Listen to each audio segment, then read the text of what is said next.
Welcome to the Fantasy Throwdown Podcast, bringing you the latest from the world of sports, DFS, and gambling. With over 5 years of hot takes and millions of downloads later, I guess he's been doing something right. Now, sit back and listen to one of the sharpest minds in the game. Here's your host, Dwayne Callender. Welcome to the show, folks. We are talking about the East region, otherwise known as Thunderdome, for this year's NCAA tournament because, quite frankly, the selection committee was either lazy or just belligerent against the Big East, because I don't understand how basically you have 5 of the top 15 teams ranked in KenPom all in a single region. And depending on which statistical measure you go by, technically, you've got 5 of them in the top 12. So it's pretty lopsided overall in the region when you break it down between UConn, Auburn, Illinois, Iowa State, and essentially San Diego State, where also you can also factor in Florida Atlantic as an 8 seed, because they are also one of the highest rated teams in KenPom in terms of teams ranked in that range, well above some of these other regions. Plus, that's not even to talk about, okay, we know BYU isn't a 6 seed, but realistically, the only reason why, from a scheduling standpoint, BYU is a 6 seed is because BYU cannot play on Sundays, given the Mormon faith, so they moved them to the 6th seed, but you put them in the East region. It's one of those things where the committee, we can say it's conspiracy theory against the Big East, or if it's just the fact that because the Big East doesn't have a football conference, that they got the shaft in terms of selection picks, seeding, scheduling. None of this really makes a ton of sense in terms of balance the schedule, because I already talked about how uninteresting the Midwest region comes across as in terms of the actual teams, because I don't see upside with most of the teams in the Midwest outside of maybe Creighton, and even then you look at the rest of the region, I think most of the teams in the West take care of business on the Midwest side. And that's not even talking about these teams in the East region. So let's get right down to it. We've got UConn. Stetson, thank you for participating, but this should be relatively straightforward. And now we got to talk about the 8-9 matchup. Florida Atlantic, who had the deep run in the tournament last year, this is the interesting part of it all.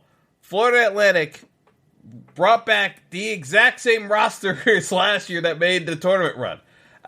For anyone not known for what is going on, it's like essentially they basically had the entire team back. They have a backcourt that can actually dribble the ball and shoot threes and rebound. All things that are useful in the tournament. You know what Iowa State doesn't have? All those items that I just mentioned in terms of size and guards who can also aggressively rebound. FAU can do all those check boxes. What FAU struggles with is essentially not being locked in terms of their games. And I say this because they had such a deep run last year. Everyone's wondering, why is FAU only an 8 seed? Mainly because this FAU team was checked out of most of their games. And was it a case of been there, done that, and wasn't focused for the regular season? Probably. But this is one of those spots where essentially the committee slotted FAU to try to knock out UConn early. And we can debate it whether or not it's going to work or not. But realistically, FAU being on this side of the bracket versus the Iowa State side, FAU would knock out Iowa State. And I have no qualms saying that on the bottom half of this bracket.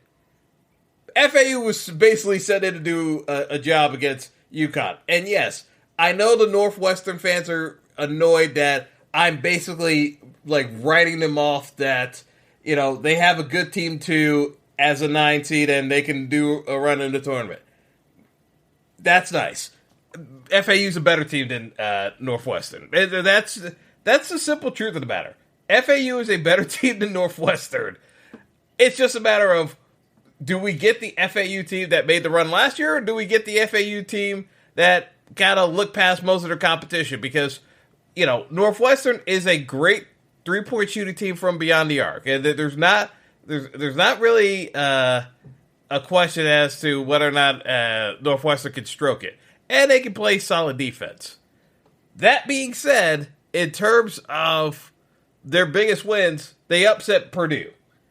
Most teams can knock off Purdue when Purdue gets into foul trouble. Like, that's realistically what happened in that game. Now, in terms of what Northwestern brings to the table, well, I would have had more upside to this team if they didn't lose their starting shooting guard, Ty Berry, early in February, and they haven't necessarily looked as good since. They haven't fallen apart completely. There are other teams like Kansas that have been pretty much derelict in the last month of the season to the point where you question their ranking. Northwestern was solid enough in the Big Ten, didn't necessarily,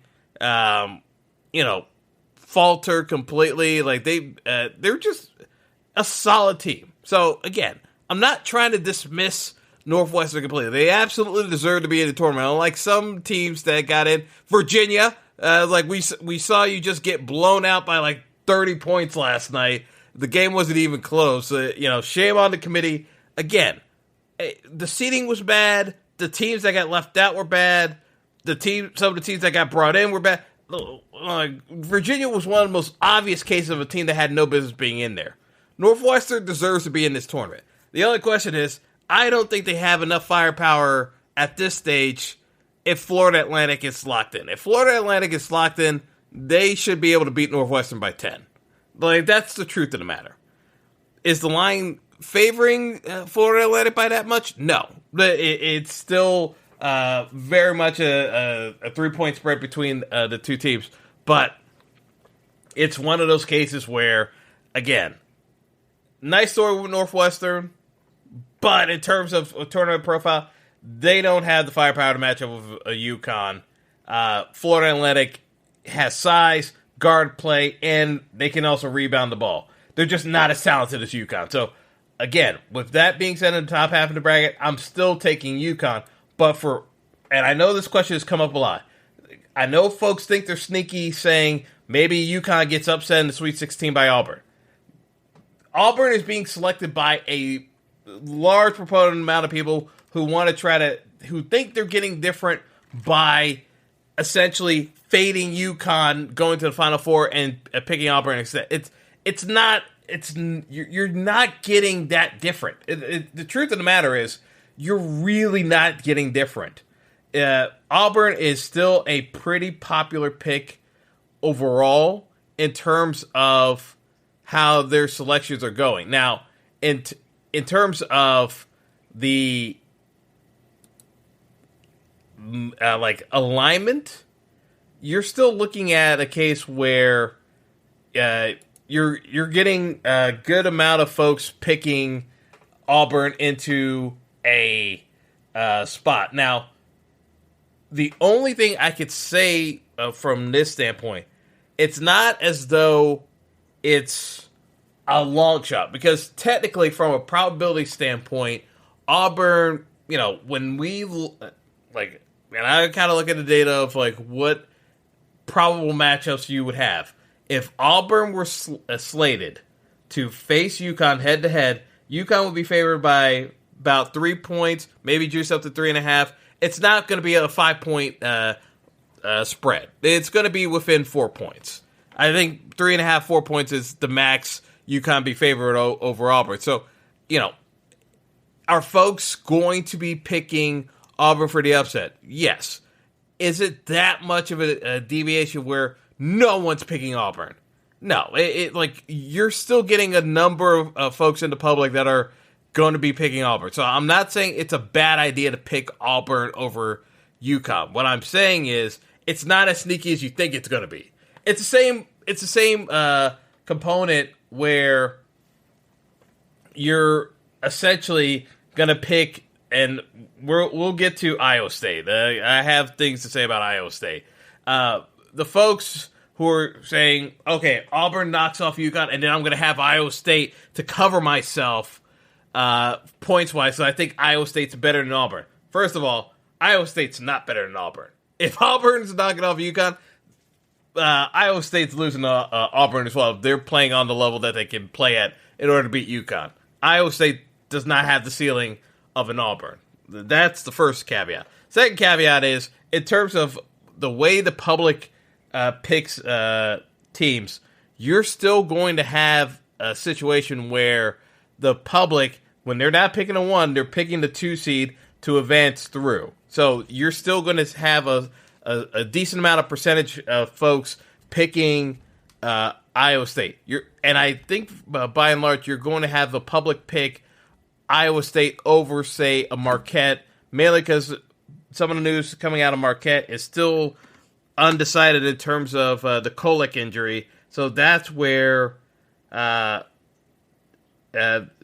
you're seeing some deviation in terms of the picks themselves, where I could see folks thinking they're being sneaky, but realistically, number 2 seeds are oftentimes having a higher percentage of folks picking them to go through than what they truly perceive it to be. It's not as though it's a surprise pick when you're picking a number 2. I'm just saying that, but I've fielded a number of questions from folks across the country that think, okay, if I pick Auburn and then I pick Iowa State, is that getting me different, or do I have to pick Auburn all the way? Realistically, if you're picking Auburn over UConn, you may as well be picking Auburn over Iowa State, because the percentage difference of getting 1 extra pick right in the Sweet 16 versus not hitting and having the UConn pick over Auburn only for them to lose to Iowa State, you're not gaining anything. And again, we'll get to the Iowa State debate a bit later on in the show, but I just want to explain, in terms of the game theory concept, why folks are not necessarily I don't want to say they're doing it wrong. I'm just saying that in terms of seeing the board, there are other aspects that you have to kind of bear in mind.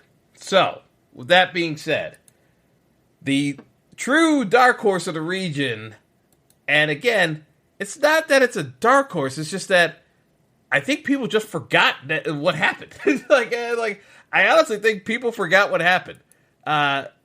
San Diego State made the Final Four last year. Realistically, is it the entire team coming back last year? No. But Jadon Ledee has basically been one of the top players on the squad this year in terms of being the leader of the squad from where he was last year. The issue with San Diego State is their matches are, for lack of a better word, a rock fight. What people attribute to Michigan State in terms of Tom Izzo teams, San Diego State does what Michigan State used to do, except they're just better at it. For lack of a better word, it's like Michigan State hasn't been that squad for quite a number of years now. San Diego State plays that physical style and just turns every game into a dogfight.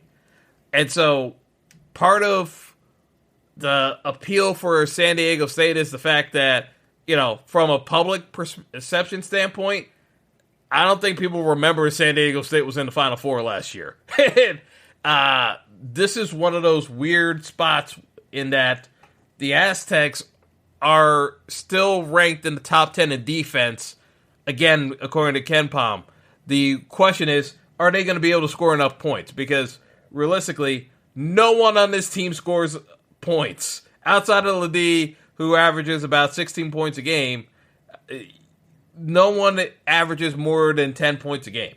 So, again, they're not scoring a ton of points. they're making it very hard to to score on them. So realistically, I look at this as a scenario where, and again, we can talk about the individual matchups, but from a standpoint of you have a UAB squad at the 12 seed, UAB is going to chuck threes. If their shots are falling, San Diego State's going to have some trouble. I don't think they're necessarily going to have clean looks at from the three-point line. So I feel better about San Diego State moving on to the second round. Yeah, there's a chance they can get upset because, again, when you don't have a great scoring team, and this is always my caveat against teams like Virginia, you better be the most physical rebounding team to just break other squads. If you're just a team that plays defense but doesn't actually have any type of grit to make it an ugly game and you're having to finesse your way whilst playing a slow tempo, I hate you as a team. Because in the NCAA tournament, you're going to play good guards that can speed your tempo up to levels that you're not comfortable doing. And realistically, San Diego State can make it a physical game, even if it gets a little bit more up-tempo than they're comfortable with. That's why a matchup with Auburn is weird, because essentially folks are outright picking Auburn over San Diego State, and that's the undecided value in terms of the bracket, where realistically I think too many people are overlooking San Diego State versus Auburn, because from a public perception standpoint, over 70% of the field are taking Auburn over San Diego State, when in reality the situation, it's pretty much a coin flip matchup. So there is some degree of edge in terms of taking San Diego State over Auburn. It's a close matchup no matter what, because both of those teams can play defense. Auburn's just a little bit more athletically gifted, but in terms of a slow paced game, it's realistically a coin flip. The question becomes, in terms of that matchup, because I do think between Yale and UAB, I don't see the upset potential that I see in other sides of the bracket with the 12 and 13 seeds. I think these are the matchups where you're going up against the toughest of the 4 and 5 seeds. It's harder to call an upset there. Same goes for BYU. Duquesne, great story. Made the run in the A-10, plays defense, doesn't really do much else other than try to play defense. They don't really score a lot. BYU is underseeded because of the scheduling conflict of not being able to play on a Sunday. That's really what it came down to. The truth of the matter is that from an overall standpoint, this region is so vastly superior, in terms of outright well-roundedness in terms of their squads. Most of these teams, if they were placed in different regions, I'd be putting them as the dark horse to make the Elite Eight. There are too many of these. One of these teams should have been shipped out to the Midwest region and just traded. Because I would have traded Gonzaga straight up. I would have just traded Gonzaga for San Diego State. And the Midwest region would be so much better for it, because San Diego State in the Midwest region probably goes to the Final Four. That's how unbalanced I feel these seedings are, if we're being perfectly honest with ourselves, because of how many deficiencies I see in other brackets, regional brackets, compared to some of the squads I see. The East is just, in terms of teams, there are multiple disruptions. So I can't say, again, UConn's the overall best team in the country. There's no question about it. But I can't say that it's a shock if UConn gets upset, because I see the quality of the squads. But it's going to take them having an A game and UConn having a C+ game for most of these squads to do it. The only team I could see putting in not high level their best game, but maybe finagling a way to do it in an earlier matchup will be FAU. And the reason why is because they're one of the few teams in the country that actually has size and rebounding guards that can give UConn trouble. And we're going to take a quick break and then get into the bottom half of this region because we got to talk through some portions of this. So stick around. Don't go anywhere. The Fantasy Throwdown Podcast will be right back after our sponsors pay the bills. This episode of the Fantasy Throwdown Podcast is sponsored by BetterHelp. Folks, many of us spend our lives wishing we had more time. But what would you do if you had an extra hour to your day? Would you go for a run, read a book, maybe take a nap? What if I mentioned therapy as a way to recharge your social battery? Therapy can be a useful outlet in managing a plethora of triggers that can negatively impact our way of living without us truly understanding them if not explored further.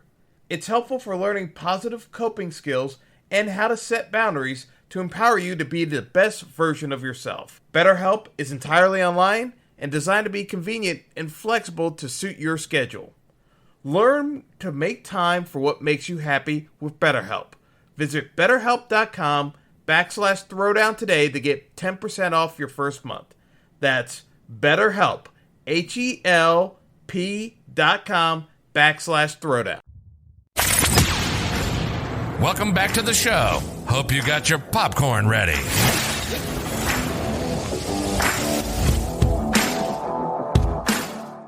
And we're back. So, as I was saying, most of these teams try to match up against UConn. FAU is one of the few issues that can pose UConn trouble. And, it really just comes down to matchups and size. That's the issue. It's like the size discrepancy is massive. The bottom half of this draw is where, again, BYU chucks so many threes that even though it's unbalanced, they can easily take out Illinois.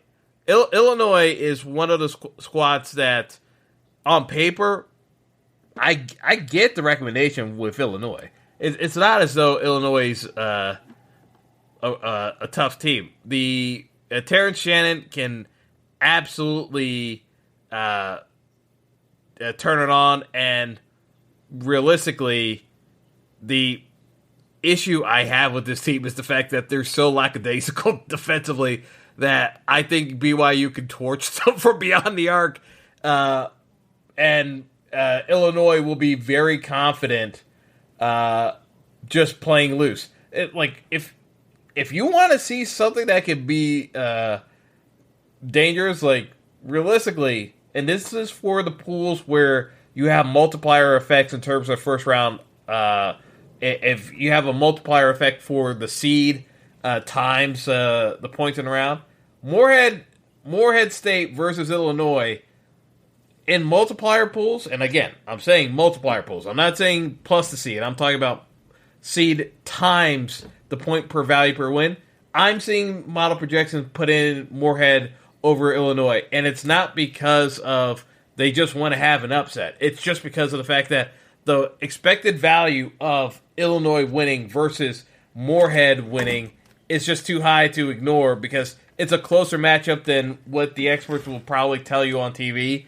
But the reality of the situation is Illinois, again, is so loose on defense. A team like Morehead that will play up tempo can knock them off. That's why I say BYU versus Illinois. I would favor BYU 7 out of 10 in that matchup, to be perfectly honest. It's a unique situation because, again, BYU should not be matching up with Illinois. BYU is matching up with Illinois because the committee bumped them down to the 6th seed and stuck them in the East.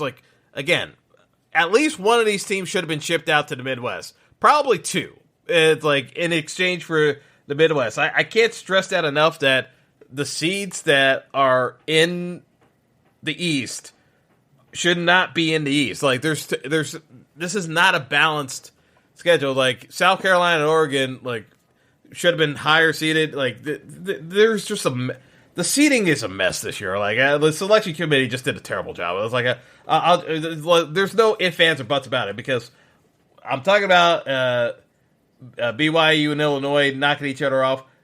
Washington State and Drake. Again, another matchup that should not be happening. Straight up, like Washington State should be swap places with Florida. Like we haven't talked about the South region yet, but it's like this is another one where just like Drake's one of those teams that could easily pull off an upset, but Washington State's just been one of those teams that, again, incredibly scrappy, not going to be flashy in any particular metric. They're solid offensively and defensively. They're in the top 50 in both categories. The biggest issue with Washington State is the fact that they stink at shooting free throws, which, again, most college teams are not significantly above 76% free throw shooting. Wazoo is under 70%. And in terms of Wazoo, like, they only play their bench less than 30% of the game. So realistically, they're not a deep team. They're a team where I think they get past Drake. But it's a really tight matchup. It's like, and again, your scoring format, if you're getting the seed plus points or it's a multiplier, I would take Drake. But it's close enough where more often than not, I would still side with Washington State. But again, this is where knowing your format makes a crucial difference as to where you probably want to align your pick. But the issue is, once Wazoo, if they get past Drake, you do a 48-hour turnaround. This is how Iowa State gets into the Sweet 16, even though I don't think they're particularly good. I think Iowa State, like on neutral sites, Iowa State, even though they're 2 seed and folks think they were 1 seed, Iowa State was the most dominant home team in the country. Their home and road splits are so severe that I don't understand how this isn't being talked about. They had an almost 18-point difference between their home and road splits in terms of statistical categories of like what there were points for, points against. Like, it was a stark difference. BYU spanked this team by almost 20 when they had to play them in Utah. Like, the matchup, like, Iowa State does not match up well outside of Iowa. And the Big 12 tournament was in Iowa. So, what do you want me to say? They played to the home crowd. Could they win? Yeah. It's like, could they rise to the occasion? But realistically, Iowa State is one of the shortest teams in the country.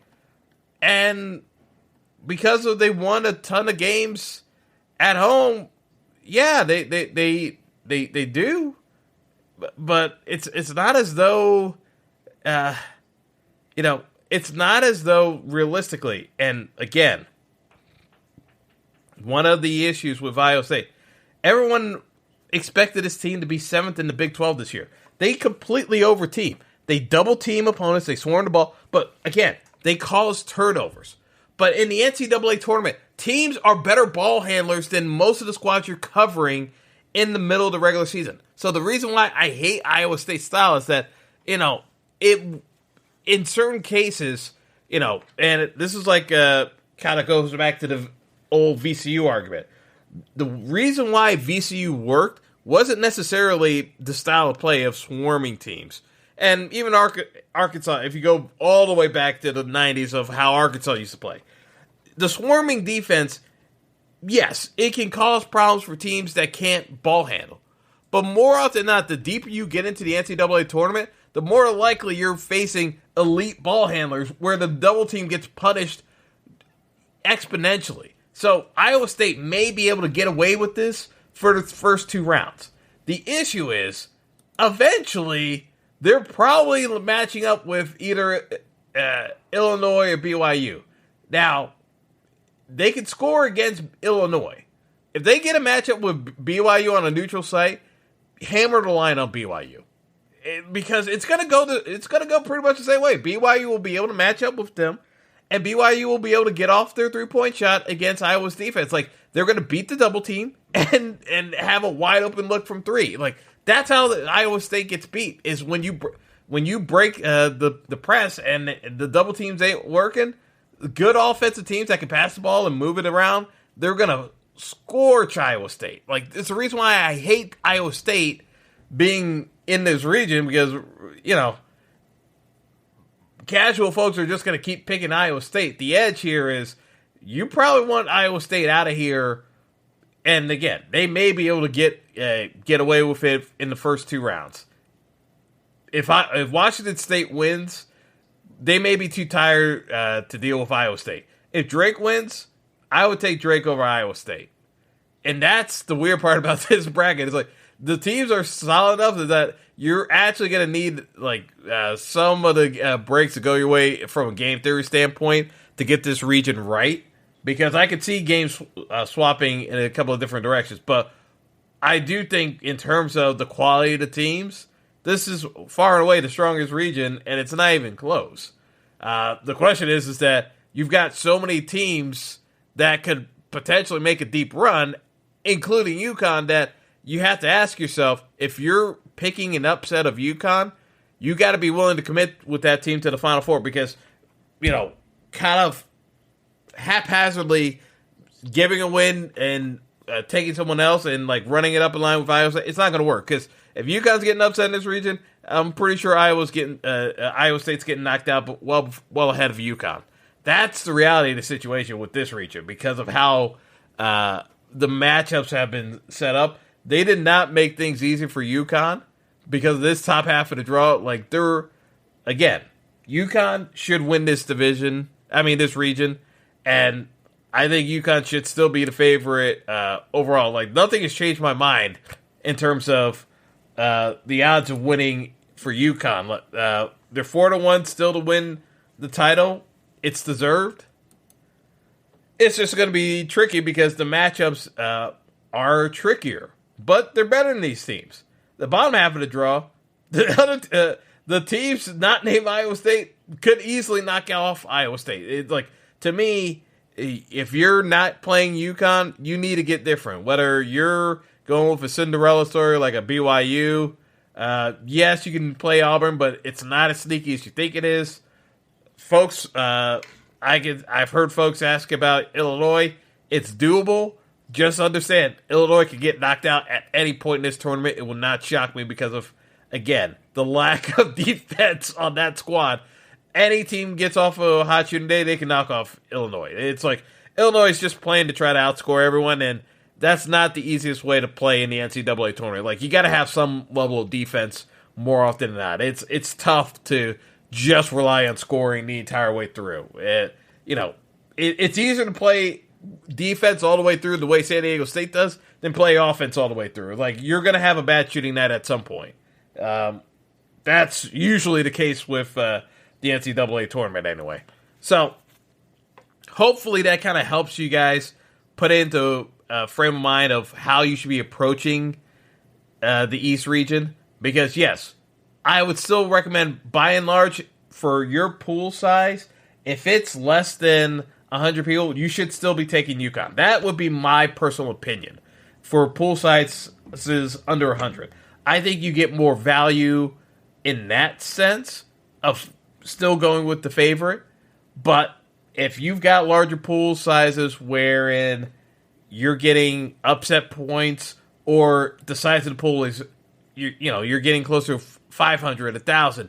Yeah, there's some edge in start doing some deviations, and then you can be a little bit more conservative when picking in the West region, for example, and then just have a couple of upsets in the early rounds, but still carry UNC through. It's there are ways of playing the East, but it's in terms of realistically, the East region is probably the one where I would still side with UConn unless you're getting tremendous value out of knowing a majority of your pool is going to be on UConn because of, whether you're in the Northeast like I am or in Connecticut where you're having so many folks with a preponderance taking UConn to win it all. Yeah, in that case, you don't want to necessarily box yourself in.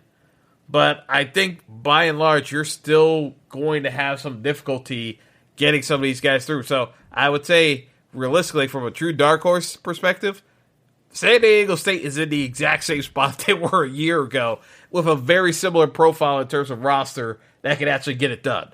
And the pick ratio of San Diego State is a fraction of what you would get with Auburn picks. Like, realistically, San Diego State's you're probably looking closer towards, I would say, less than a 2% average across the board. And with a ranking that low from a public pick percentage, that will get you different in large-scale pools. You don't necessarily have to go that route, is what I'm saying. But in terms of if you do go that route, you don't need to go crazy in the other brackets. I just am not a fan of when I have a team that's solid across the board and I don't love the number one seeds in the other regions. I have a harder time deviating from at least the one seed that I do think is fully deserving of it, and we don't have a question mark. UConn absolutely deserves a rank.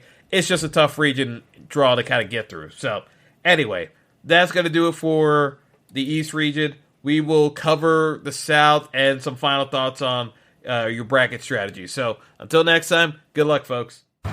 Thanks for listening to the Fantasy Throwdown podcast. Be sure to like and subscribe to the show on Spotify, Apple Podcast, Google Podcast, and all major outlets.